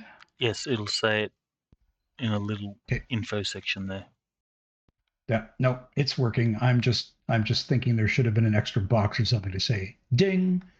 So it's just me. Yeah, it's a major wound. So he is going to have to make a health check, and he'll be at half move and no, not half move and dodge quite yet. But he'll have to make a health check all the same. Failed by 1. So he is stunned. So he falls down onto the steps, drops his bow and arrow, and he is stunned. And I'll put a dropped weapon on him too. Good shot. What is that? A hellish white in the form of a long dead shield maiden.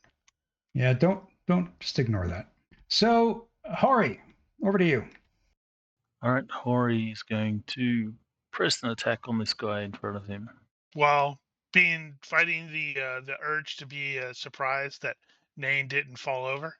It's because Nain fell over outside, got it out of his system, right? I think I can do a deceptive. I'm sorry, who one-shot big Deceptive bad 2. guy? Yeah, that'd be a -4 for you there, Ronky. Yeah, see? Easy peasy. Okay, that was on Bandit 2? Correct. Okay, so he's still sort of sitting. He'll be at a -2, I believe, for a defense because he's sitting. That'll probably And be that'll be a -4 for the deceptive as well. -4 in total. No, total, for yeah. dodge. So just so we're aware, Ronky would have been at an additional -2 as well because he was sitting, but it didn't matter. He would have still hit. So he failed his dodge. Ouch. Well, the dwarfs Okay. are living up to it.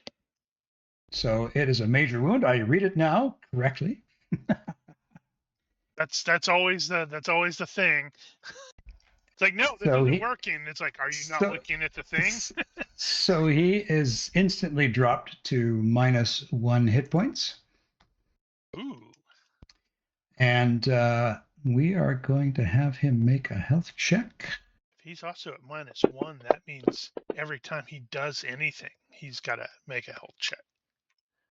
Yeah, so he is not stunned. He made his health check.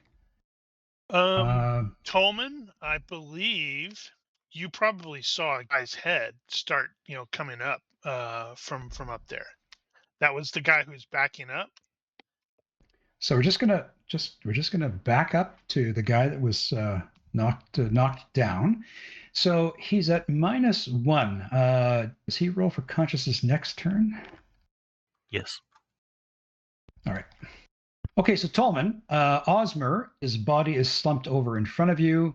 I want you to make a perception check to see if you notice that head of the dude. Seeing as how we're in combat. You do. You see this head and kind of shoulders of this guy. If I can find his image. Oh, he has an image and a name. Oh, yeah. So that's who you see. Yeah, you need to clip that stupid haircut with your baton. Yeah, he totally deserved to be killed. You see Bregel. Yeah, he's coming up the stairs. He's backing up the stairs. He's kind of sidestepping up the stairs. His back is against the wall. You might want to move him from the one that I'm on to the one that Tolman's on, so he can see him. Yeah, that is a fast halfling. He's not a Lord of the Rings halfling. He's more of a Dark Sun halfling. Are you doing a move and attack, or are you just moving into location? Okay. So you're going to do basically a heroic charge, and you're going to do a telegraph. Okay. By 8. All right. So his basically, like I said, his back is against the wall here. So, what does he get for a bonus for a telegraphic on a dodge? +2. But if it's from the back of the skull, that means it's from behind. Well, I don't know how he can. He's been looking this like. There's no way Tolman can get it behind him, right? His back is against the wall here. Okay, so I see what you're saying. So to me, it would be like coming from a side hex. So in that case, it's just going to be a straight fence because side hexes is -2, but telegraph is +2. So yeah. Okay, so he'll do a dodge. 18. No, 17. And succeeds by 0. Boo. Next, please. Actually, I want to double check something. Yeah, it doesn't matter. He succeeded. Okay, can you advance the tracker there, Tolman? Nain. Yep. So I'll take a step and attack on that guy who is there. I can't remember if they're one of the ones getting up or what. Seems like we're just, killing people. The Blues have basically surrendered. Yeah, the Blues have surrendered. Oh, okay. In that case, step over the blue unless he gets in my way. No, he doesn't want to get hit. Should move him into a different hex as he's like, yep, okay, I'll retreat. Ooh, there's a door. That's totally going to be Hamfast. Is that the guy's name that we were looking for? Yep. Okay, success by 8, and that's clearly in this guy's side hex. Yep. He started there too. And he's still sitting down. So that's going to be a success by 6, not a success by 8. Doesn't matter. But his defense is going to be at -4. Ow. Critical failure. He falls down. And takes 7 damage on the way. 9, All right. actually. Major wound. He's at -10 hit points. Yeah, I think he's probably done. He's like, nah, I'm done, bro. So I'm going to just say he is gonzos. You Okay, hit him so click hard he that, Sorry, exploded. Harvey, I didn't mean for you to be covered in gore. click that advance, please. Okay, so we're going to go back here. So we're going to retcon this. So Tolman, we're going to put you back over here. When I said he was coming up the stairs with his back, like he had total view of like everything in front of him. So if you were moving like this way around him, he would have easily seen you coming. So let's replay this little combat. What do? You're standing there, and Osmer's unconscious, and you see Bregil coming up the stairs with his bow. Quick, drop him to the ground and pull Osmer over you. Okay, so there are no tables. You could try to move over to like here, or get yourself way back up that stairwell, because he can't see anything over here above him, because that's just the next floor. So you could move over here to hide, or get up to the next level. Okay. So Bregil, he basically moves up. Okay, and Neil. Bregil basically here because to check in on Osmer, and he's like, what? Because there's Osmer lying unconscious. Quite possibly bleeding from the skull. So this confident-looking bandit, he goes...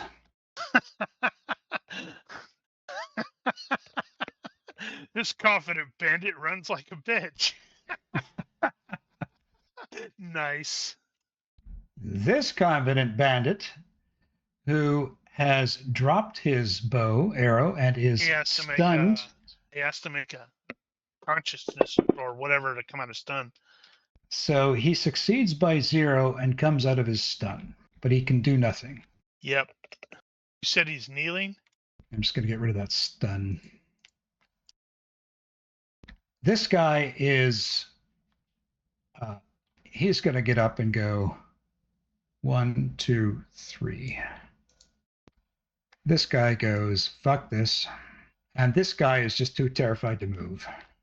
And this guy is equally too terrified to move, considering you guys just dropped Daltan. So we're back to Caladorn. So noted. All right. Well, that guy was kneeling? No, he's like falling. He's like lying down on the stairs, right? He just recovered from his stun, but he can do nothing. So he's still lying there on the ground or on the stair. Okay.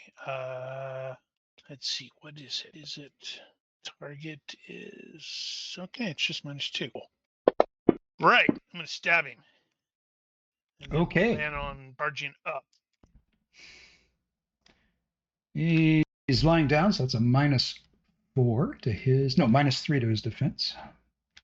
Minus, yeah, and then -1 additional for deception. Okay. Failed by 8. Oof.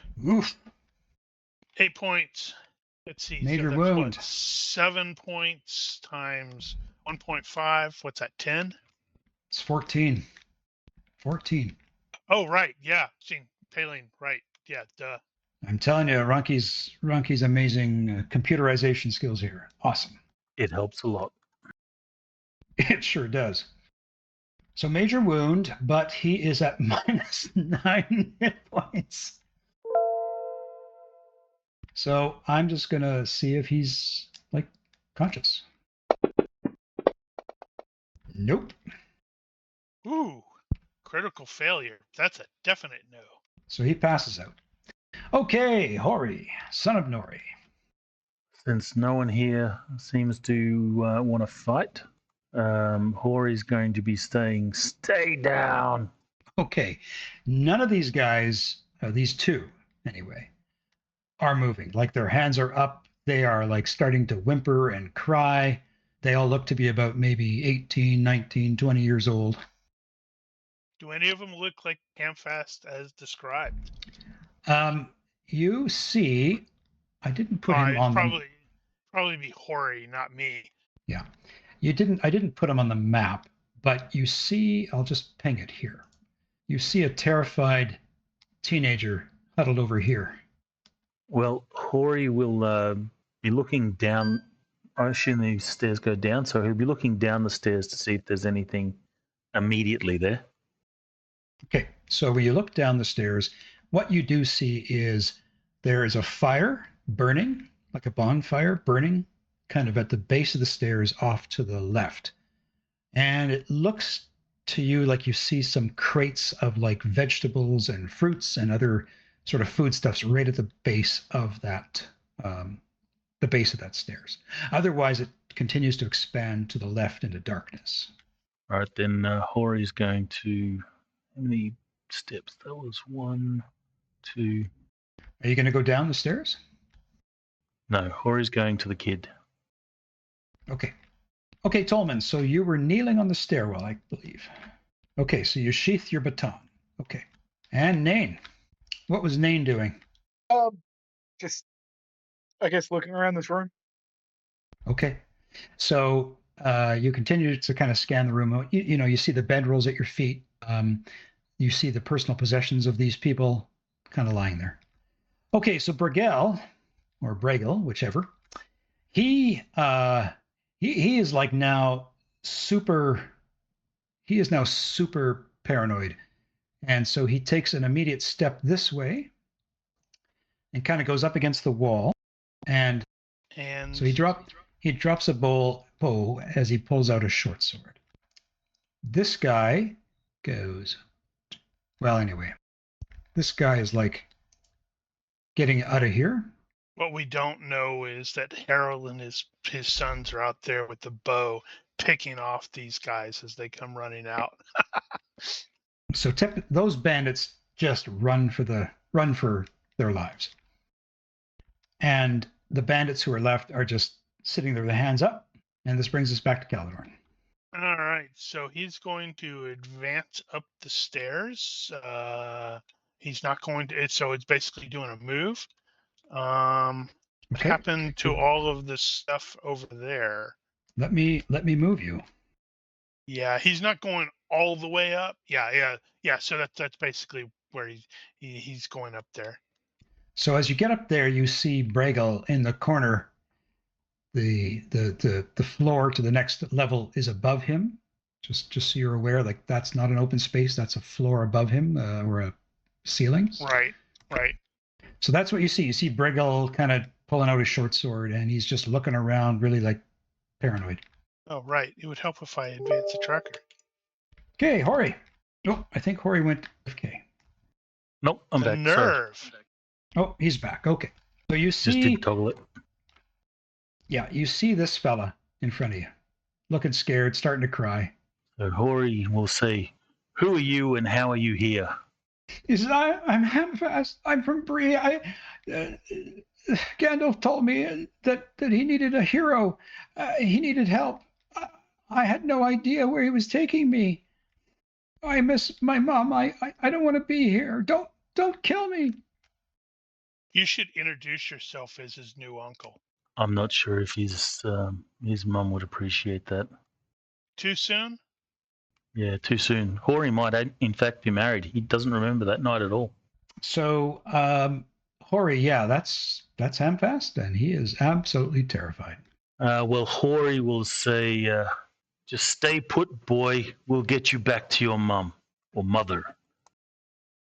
Okay. Tolman, what do you do? Oh, maybe Tolman's away. Kid aggro, perhaps. Yeah, he did say quick AFK earlier. A little bit early. Okay. Up.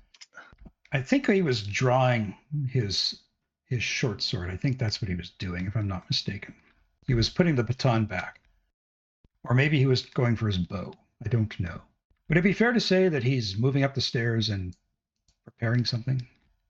Sure. Then we can retcon it afterwards. Nain, what do you do? Press the wrong push to talk. Hate it when that happens. Nain will take 4 steps in this direction because he hears sounds coming from over there. So, and he will look at the kid and say, "Now I see why his mum named him Pig's Breakfast." Okay. Bregel sees Caladorn coming up the stairs, and Bregel says, "I'm out of here, man." Well, maybe not man. Throw down your weapon. So Tolman, we had you move up the stairwell, drawing maybe we weren't sure if you were getting your bow ready or your short sword ready, but Bregel just is coming not after you. He just wants to get away from Big Bad Caladorn. Yeah, he doesn't know that I'm backing him towards the Farrell Halfling. I'm deleting the other buttons who are now fleeing the scene. Excuse me, hang on. And we're back on track. So, again, these guys have just given up. We're back to Caladorn. Where did one dude go? You mean Bregel? Bregel? Yeah. He should be... wait, I see him now. He ran way over there. So, there's no official authority, so I can't arrest these people for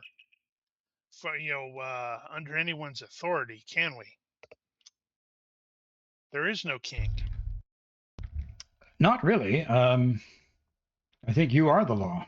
Ooh, I have to get a hat, and, or a helmet that covers my upper head and leaves my jaw exposed. Learn to start shouting, "I am the law." Throw down your weapon and surrender. This will be your last warning. Okay. Hori. Hori will... Sure, why not? Fail. He'll keep an eye on this kid and just watch these stairs. Okay. Advance the tracker, please. Okay, Tolman. So you get to the top of the stairs and you see Bregel has come around, and you hear Caladorn say, "This is your last warning. Fast draw an arrow. Let's get that roll going." All right. It's gonna be super funny. He's gonna gotta go up the stairs, and Tolman's gonna shoot him in the knee. Success by it. Okay, you fast draw the arrow. Nain, are you going up to the next level? Looks like it. Yes. Let me help you with that. What? That guy better be afraid. Here comes a tree. Okay. He's gonna push past Tolman. Tolman, are you gonna try and stop him? Point of order, each hex for the stairs costs double. Yeah, well, we didn't do that for Tolman coming down, did we? I don't know. I know no. I did that for Caladorn coming up. Okay. If you want to be that way... That's right. I want Tolman to shoot him in the knee. I think actually going down is probably faster. I think you can run, but it requires dex roll. I see. No. Let's do this. Let's just have him go this far. That's probably about as far as he can go with a move of 6. And then he sees Coleman in the darkness with the red eyes. Okay.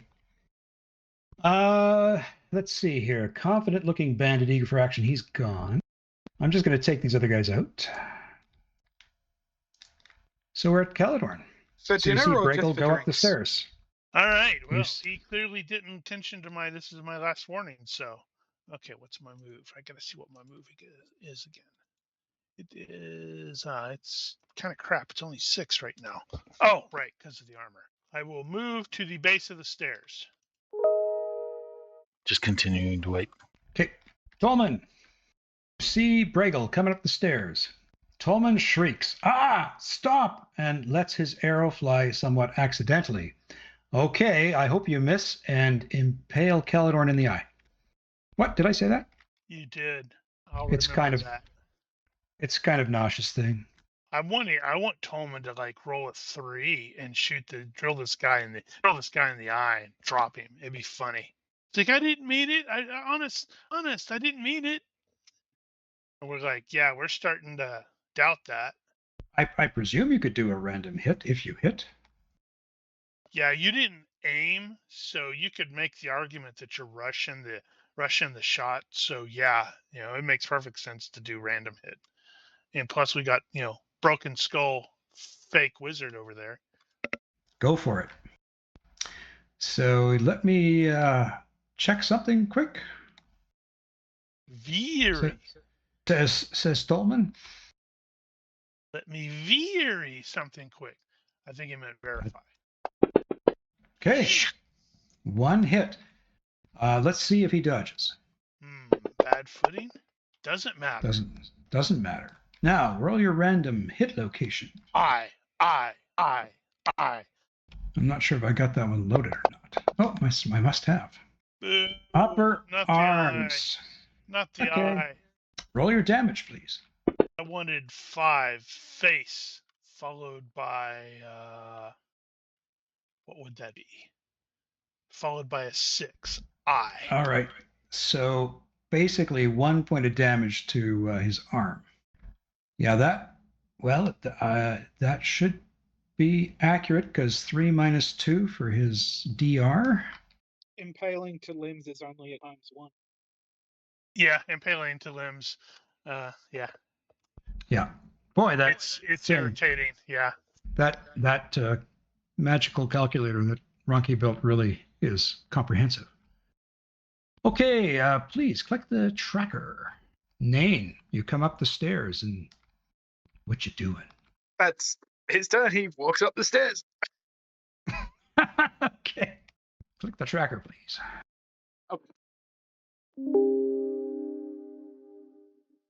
Okay, Bragel takes the arrow in the arm and keeps moving. Tolman, are you going to try and stop him? I have faith in you, Tolman. You can do it. Oh, maybe we got aggro here. Kid aggro again. What would it be? A contest of dexterity? I know it's the evade skill. An acrobatics check on the other guys to move through the hex unimpeded. Otherwise, I'm pretty sure it's just difficult terrain. All right. So he is just going up onto the top of the tower. Cool. So pretend Bragel is up at the top of the tower because I didn't actually map the top of the tower. We'll put him here. Caladorn. That's as far as I can get with the doubled, but I am definitely pursuing. Okay. Ori, still watching the stairs? Still watching the stairs, watching Hamfast to make sure he doesn't bolt and those that have surrendered. So I'll just wait. Okay. You can effectively skip him unless something else happens. Okay. Tolman, what you doing? Okay, so Tolman says, "I'm sorry, Caladorn, he looks scary." Nain, what you doing? Climbing stairs. Okay.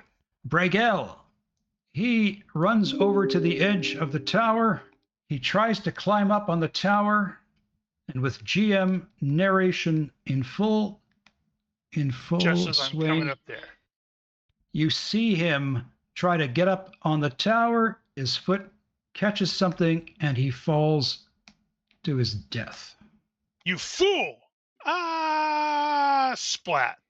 Well, no, not splat. Probably more like crunch. More like a crunch.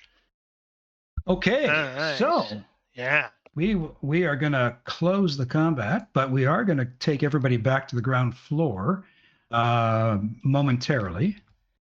And I know, Tolman, you'll probably want to stay up here and go through the wizard's things. Am I accurate? Well, we have to take him down with us too. Well, I'll let Tolman decide what he wants to do. But Dane and Tolman, you guys do what you want to do. But if you want to stay up here, you can. Well, we're gonna have to take the. Well, if we bring the wizard down to the bottom of the tower, do we use the short method or the slow method? Slow method, because we want to take them back and turn these people in to so they get proper justice. Those that are still alive. All right. Yeah, So but Tolman, if we're the law, we can administer the justice, and the justice can be being thrown out of a tower. Yeah, but we could potentially take them to a town that they've hit and raided and get paid for it. So Tolman, you're going to loot through Osmer's things. Nain and Calidorn, you're carrying the wizard's body back down to the main floor? Yeah, Calidorn will do that. Okay, I'll move you guys down there. We turned around and we lost our feral halfling. Oh no. Okay, so I realize we're at time, but tell me, what are you doing about the basement? Do you want to go down and take a peek? Once everyone's down, then Hori will certainly go down cautiously and check it out. And I think I have this thing lit up a little too much, Hori. Wow, that's really weird looking. So just give me a second here. It's kind of cool, actually, but weird. So what you see, can you all see the basement now? Yeah. If you click on Hori, some weirdness. If you click on Hori, you should be able to see it. I see it without clicking on Hori. Okay. So what you see there are a bunch of like columns, arches underneath, like vaults. And what you're seeing there are the vaulted. You're seeing the pillars of the vaults. You also see, Hori, a lot of cobwebs. And what you see is that the ground here has obviously been subjected to multiple hundreds of years of flooding, and silt has built up into massive piles. And so you can see the remains of some of the floor, but there are like mounds of basically mud and layers of earth that have just built up over time. So we are going to call it here, and you're all going to get 2 character points, please. Shiny. And when we pick this up again, you can decide if you want to explore the basement a little bit more, or whether you feel like you need to get some people back to Bree. Alrighty. Is there much more to go with this adventure? Are we looking at another session, or? Yeah, I think at this point we'd have to do another session. But that will give me time to develop some more additional material to build on that session. Yeah. And I think we will just we'll draw it to a close for this session for now. But do you have any questions before we close out? Not this time, I don't think. All right. So it's too bad that we couldn't hear FX for this game, but he kept up with the typing very, very adeptly. So that's awesome. Hopefully his comms issues will be rectified.